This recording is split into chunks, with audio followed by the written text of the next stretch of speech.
दुरूद व सलाम का नजराना पेश करने के बाद मुअज़्ज़ज़ व मुहतशम सामीन व हाज़रीन बरादरान इस्लाम, आज की ये अज़ीम शान महफ़िल मिलाद मुस्तफ़ा सल्लल्लाहु अलैहि व आलिहि वसल्लम बुला जलालुद्दीन इस गाँव के अंदर जामे मस्जिद हाजा के अंदर इनेक़ाद पज़ीर है। अल्लाह रब्बुल इज़्ज़त जल्ल व अला मजदुहुल करीम नबी पाक सल्लल्लाहु अलैहि व आलिहि वसल्लम के मिलाद पाक का सदका हमें नबी करीम अलैहिस्सलातु वस्सलाम की मोहब्बत में इसी तरह हुजूर का खूब खूब ज़िक्र करने और ज़िक्र मुस्तफ़ा से अपने सीनों को मुनव्वर करते रहने की तौफ़ीक़ अता फ़रमाए। और हुजूर के मिलाद पाक का सदका अल्लाह रब्बुल इज़्ज़त में नबी पाक अलैहिस्सलातु वस्सलाम की सीरत तय्यबा हुजूर की सुन्नत मुबारका के मुताबिक अपनी ज़िंदगियाँ गुजारने की तौफ़ीक़ अता फ़रमाए। दोस्तों गिरामी कदर, अल्लाह के फजल करम से तौफ़ीक़ व इनायत से पूरी दुनिया के अंदर जब मिलाद मुस्तफ़ा का मुबारक महीना आता है, अहले मोहब्बत अहले अक़ीदत अपने आका मौला सल्लल्लाहु अलैहि व आलिहि वसल्लम के मिलाद पाक की हुजूर के ज़िक्र की महफ़िलें सजा के हुजूर का तज़किरा करते हैं, ज़िक्र जमील करते हैं। हमारा अहले सुन्नत व जमात का मामूल है कि हम हुजूर के मिलाद की महफ़िलें सजाते हैं। तवज्जो से बातें समझने वाली आपने दिल में जगह देनी है। हुजूर का मिलाद करते हैं। मिलाद क्या है, मिलाद क्यों किया जाता है, मिलाद करने की गर्ज क्या है? समझिए कि हमारे अकीदे के मुताबिक मिलाद किसे कहते हैं? हमारे अकीदे के मुताबिक नबी करीम सल्लल्लाहु अलैहि व आलिहि वसल्लम की नूरानियत का ज़िक्र, मेरे नबी की तख्लीक का ज़िक्र, मेरे मुस्तफ़ा की रिसालत का ज़िक्र, मेरे आका की नबूवत का ज़िक्र, मेरे नबी के अबाओ अजदाद का ज़िक्र, हुजूर के जद्दात व उम्महात का ज़िक्र, मेरे नबी के ख़ानदान और कबीले का ज़िक्र, मेरे मुस्तफ़ा के कमालात व मकामात का ज़िक्र, हुजूर के मदारज व माआरिज का ज़िक्र, मेरे नबी के फ़ज़ाइल व कमालात का ज़िक्र। इस सब ज़िक्र को हम मिलाद मुस्तफ़ा का ज़िक्र कहते हैं।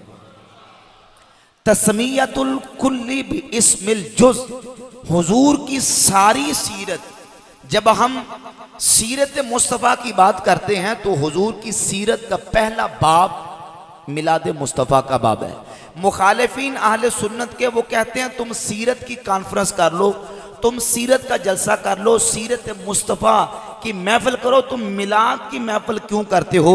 हम कहते हैं ये मुबारक महीना हुजूर की जलवा गरी का महीना है, ये हुजूर के मिलाद का महीना है, मेरे नबी की दुनिया में आमद का महीना है। आमद मुस्तफ़ा के महीने के अंदर हम हुजूर की सीरत का पहला बाब, सीरत का पहला बाब, आप सीरत मुस्तफ़ा की कोई किताब उठाकर देख लें, जहां अहले सीयर ने सीरत की किताबें लिखी तो सीरत की किताब में पहला उन्वान, पहला चैप्टर, पहला बाब लिखा है बाबो बयाने मीलाद नबी सल्लल्लाहु अलैहि व आलिहि वसल्लम, हुजूर के मिलाद पाक का बयान।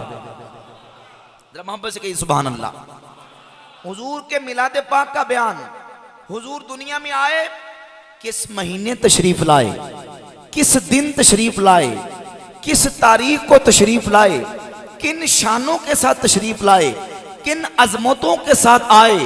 और मिलाद मुस्तफ़ा जब हुआ, मक्का के अंदर खुशियों का क्या समा था, मदीना के अंदर खुशियों का क्या समा था। जब हुजूर का मिलाद हुआ तो फिर कायनात के अंदर अल्लाह रब्बुल इज़्ज़त ने हुजूर के मिलाद पाक के मौका पर क्या इंतज़ाम किया, क्या इंसराम किया, और मेरे महबूब की आमद की फरिश्तों ने कैसे खुशियां मनाई, हूर व गिलमान ने कैसे खुशियां मनाई। हुजूर का मिलाद इतनी अजमत व शानों वाला है। हम दुनिया में आते हैं, इंसान दुनिया में आते हैं, तो जो कीजिए, इंसान दुनिया में आता है, उसके आने का अंदाज और है। जब बच्चा पैदा होता है, बच्चे की विलादत होती है, दुनिया में बच्चा है, उसके जिस्म पर गलाजते नजास्ते मैल कुचैल लगी होती है। और विलादत के वक्त आम इंसानों की विलादत का मामला और है, और हमारे आका का मिलाद इस शान व अजमत के साथ हुआ कि अगर किसी काफिर के सामने बयान कर दे तो कलमा पढ़ के मोहम्मद अरबी का गुलाम बन जाए सल्लल्लाहु अलैहि वसल्लम। हज़रत मुजद्दिद अल-अफ़सानी शेख अहमद सरहंदी इमाम रब्बानी रहमतुल्लाह ताला अलैह फरमाते हैं, बाएं तनिस के खल्के मोहम्मदी दर रंगे सायरे अफरादे इंसानी नेस, बल्कि बखल के हेच फर्द अज अफराद आलम मुनासिब नदारद के ऊ सल्लल्लाहु अलैहि व आलिहि वसल्लम बावजूद निशाए उनसरी अज नूरे हक जल्ल व अला मखलूक गश्ता कमा काला अलैहि सलातु वसलाम खुलिक़्तु मिन नूरिल्लाहि व दीगर रईन दौलत मुयस्सर न शुदास। इमाम रब्बानी मुजद्दिद अल-अफ़सानी फरमाते हैं ये तेरा और मेरा दुनिया में आना और हबीब खुदा का दुनिया में आना एक जैसा है। फरमाते हैं कोई मखलूक में से फर्द ऐसा नहीं जिसकी तख्लीक इस तरह हुई हो जिस तरह अल्लाह ने अपने हबीब की तख्लीक फरमाई। अल्लाह ने अपने महबूब को नूर के फैज से पैदा किया। व दीगर रईन दौलत मुयस्सर न शुदास, और ये दौलत अल्लाह ने किसी और को नहीं सिर्फ आमना के लाल रब के प्यारे हबीब को अता फरमाई।